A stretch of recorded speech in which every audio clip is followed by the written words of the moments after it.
Right. Prajwal Revanna ಕುರಿತಾಗಿ ದೇವೇಗೌಡರು ನಿನ್ನೆ ಒಂದು ಪತ್ರವನ್ನ ಬರೆದಿದ್ರು. ಎಲ್ಲೇ ಇದ್ರೂ ವಾಪಸ್ ಬಂದು ಎಸ್ಐಟಿ ತನಿಖೆ ಎದುರಿಸು ಅಂತ ಅವರು ಸುದೀರ್ಘವಾಗಿ ತಮ್ಮ ಪತ್ರದಲ್ಲಿ ಹೇಳಿದ್ರು. ಪ್ರಜ್ವಲ್ ರೇವಣ್ಣಗೆ ದೇವೇಗೌಡರ ಖಡಕ್ ವಾರ್ನಿಂಗ್ ಇದು.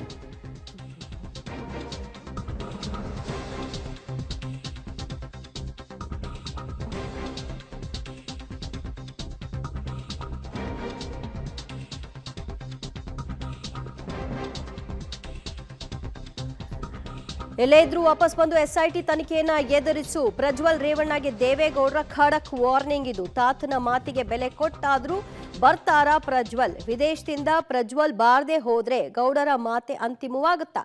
ಟೀಕೆ, ಆರೋಪ, ಅಪಮಾನಗಳಿಂದ ನೊಂದಿದ್ದಾರೆ ದೇವೇಗೌಡರ ಕುಟುಂಬ.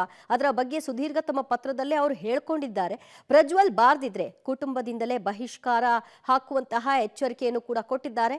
ಹಾಕ್ತಾರಾ? ಪ್ರಜ್ವಲ್ ರೇವಣ್ಣ ಬಾರದಿದ್ದಂತಹ ಸಂದರ್ಭದಲ್ಲಿ ಕುಟುಂಬದ ಜೊತೆಗೆ ಪ್ರಜ್ವಲ್ ರಾಜಕೀಯ ಭವಿಷ್ಯವು ಕತ್ತಲಾಗುತ್ತಾ? ಈ ಎಲ್ಲಾ ಪ್ರಶ್ನೆಗಳಿಗೆ ಪ್ರಜ್ವಲ್ ಬರದೆ ಮೊಂಡತನವನ್ನ ಪ್ರದರ್ಶಿಸಿ ಯಾರ ಮಾತಿಗೂ ಕೂಡ ನಾನು ಮನ್ನಣೆ ಕೊಡಲ್ಲ ಅನ್ನುವಂತಹ ನಿರ್ಧಾರಕ್ಕೆ ಬಂದಿದ್ದೆ. ಆದರೆ ಈ ಪ್ರಕ್ರಿಯೆಗಳು ಆಗುತ್ವಾ ಅನ್ನೋದು ಮುಂದಿನ ದಿನಗಳಲ್ಲಿ ಗೊತ್ತಾಗುತ್ತೆ.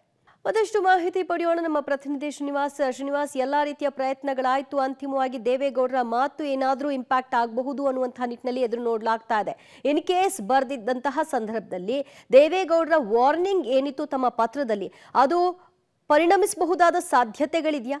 ದಿವ್ಯಾ, ಹೌದು. ಯಾಕೆಂದ್ರೆ ಖುದ್ದು ದೇವೇಗೌಡ್ರೆ ಈ ರೀತಿಯಾದಂತಹ ವಾರ್ನಿಂಗ್ ಅನ್ನ ನಿನ್ನೆ 3:30-4 ಗಂಟೆ ಅಷ್ಟೊತ್ತಿಗೆ ಒಂದು ಪತ್ರ ರಿಲೀಸ್ ಮಾಡಿದ್ರು. ಪ್ರಜ್ವಲ್ ರೇವಣ್ಣ ಬಂದು ಹಾಜರಾಗಬೇಕು, ಶರಣಾಗಬೇಕು, ತನಿಖೆಯನ್ನು ಎದುರಿಸಬೇಕು ಅನ್ನುವಂತಹ ವಾರ್ನಿಂಗ್ ಅನ್ನ ನೀಡಿದ್ರು. ಬಹುತೇಕ 24 ಗಂಟೆಗಳ ಹತ್ತತ್ರ ಕಳೀತಾ ಇದೆ. ಇನ್ನೂ ಕೂಡ ಪ್ರಜ್ವಲ್ ರೇವಣ್ಣ ಬರ್ತಾರಾ ಅನ್ನುವಂಥ ಮಾಹಿತಿಗಳು ಯಾರಿಗೂ ಕೂಡ ಲಭ್ಯವಾಗಿಲ್ಲ.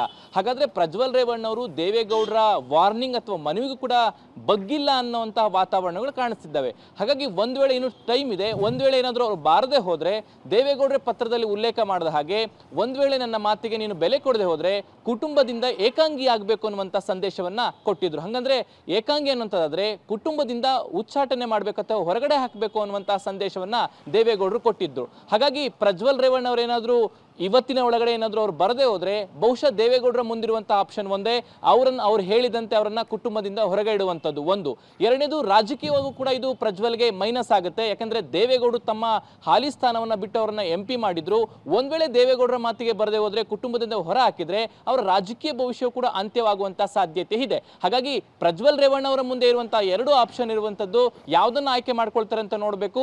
ದೇವೇಗೌಡರ ಮಾತಿಗೆ ಬೆಲೆ ಕೊಟ್ಟು ವಾಪಸ್ ಬರುವಂತಹ ಸಂದೇಶವೇನಾದ್ರೂ ಕೊಟ್ಟರೆ ಅವರು ಬಚಾವ್ ಆಗಬಹುದು. ಇಲ್ಲ ಅಂತಂದ್ರೆ ದೇವೇಗೌಡರು ಹೇಳಿದಂತೆ ಅವರ ಕುಟುಂಬದಿಂದ ಹೊರಗೆ ಹಾಕುವಂತ ಪ್ರಯತ್ನಗಳು ಕೂಡ ತಳ್ಳಿ ಹಾಕುವಂತಿಲ್ಲ. ದಿವ್ಯಾ, ಥ್ಯಾಂಕ್ ಯು ಶ್ರೀನಿವಾಸ್ ನಿಮ್ಮೆಲ್ಲ ಮಾಹಿತಿಗೆ.